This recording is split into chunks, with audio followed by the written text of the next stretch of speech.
గురుగారు, స్వర్ణ దేవాలయం పేరు వినగానే మనకి అమృత్సర్ గుర్తొస్తూ ఉంటుంది. కానీ దక్షిణాదిని కూడా శ్రీపురానికి అంతే విశిష్టత ఉంది అని అంటారు. దీని గురించి తెలియజేస్తారా? శ్రీపురం మహాలక్ష్మిం వందే. ఊహించలేమమ్మా. 1000 ఎకరాల విస్తీర్ణంలో ఒక గొప్ప స్వర్ణ దేవాలయం.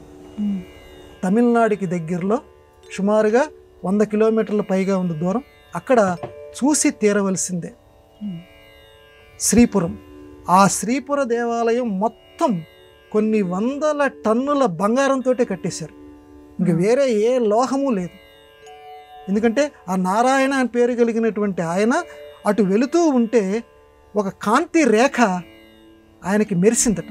మెరిసి ఇక్కడ దేవాలయం కట్టు అన్నట్లుగా ఆయన్ని ఆదేశిస్తే ఆ 1000 ఎకరాల విస్తీర్ణం, ఆయన మహానుభావుడు, అంత ఐశ్వర్యవంతుడు కాబట్టి మొత్తం బంగారంతో ఆ స్వర్ణ దేవాలయాన్ని, ఆ మహాలక్ష్మీదేవిని అక్కడ ప్రతిష్ఠించారు.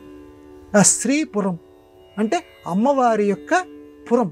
అంత పేరు కంటే మనం మామూలు మాటల్లో మనం ఏమంటుంటామంటే మావాడు బంగారం, మా ఆయన బంగారం, ఇలా మనం చెప్పుకుంటూ ఉంటుంటాం కదా.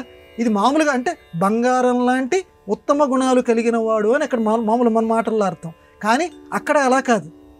శ్రీపురమే బంగారం, మా శ్రీపురం బంగారం, మొత్తం నువ్వు ఎక్కడ తడిమినా బంగారమే. అందుకే చాలా జాగ్రత్తగా దాన్ని రక్షణ చేస్తూ ఉంటారు. ఇప్పటి వరకు అమృత్సర్ స్వర్ణ దేవాలయం చాలా బంగారంతో నిర్మించిన దేవాలయం. దాన్ని మించిపోయినటువంటి గొప్ప ధగధగలు ఉండేటువంటి దేవాలయం. ఇక్కడ గమ్మత్తు ఏంటంటే అక్కడికి వెళ్ళిన వాళ్ళకి లక్ష్మీ అమ్మవారిని చూసిన తర్వాత బంగారం మీద మోజు తగ్గుతుంది. చూడండి, అంత బంగారంతో ప్రాకారంలో ఉన్నటువంటి, అంటే నిజమైనటువంటి భక్తులకి, మళ్ళీ అది కూడా చెప్తున్నాను, నిజమైన భక్తులకి శ్రీపురంలో అమ్మవారి యొక్క సందర్శన చేసిన తర్వాత ఏ బంగారం మీద పిచ్చి అయితే ఉన్నదో ఆ బంగారం మీద పిచ్చిని ఆవిడ తగ్గిస్తుంది. ఎందుకంటే ఐశ్వర్యం మీద ఉండేటువంటి ఆకర్షణని ఆ తల్లి తగ్గిస్తుంది. ఆ శ్రీపురంలో ఉన్నటువంటి మహాలక్ష్మీదేవి జీవితంలో ఒక్కసారైనా సరే చూడవలసినటువంటి ప్రదేశాల్లో ఈ తమిళనాడు దగ్గర ఉన్నటువంటి ఆ శ్రీపురం కూడా ఒకటి. అక్కడ ఆ మహాలక్ష్మీదేవి యొక్క ఆ చిరునవ్వు చాలా ప్రత్యేకంగా ఉంటుంది. ఎందుకంటే నీకు ఆ విగ్రహం ఆ కేసు అలా చూస్తూ ఉంటే ఒక తల్లి బిడ్డకేసి చూస్తూ ప్రేమగా ఎలా నవ్వుతూ ఉంటుందో చిరునవ్వుతో దూరం నుంచి, ఎరా నాన్న వచ్చావా, ఎంత కష్టపడి వచ్చావా అన్నట్లుగా ఆ తల్లి మన వైపు చూస్తూ ఉంటుంది. ఆ శ్రీపురంలో ఉన్నటువంటి లక్ష్మీదేవి, ఆ అమ్మకి మనం అందరం కూడా హృదయపూర్వకంగా నమస్కారం చేసుకుందాం.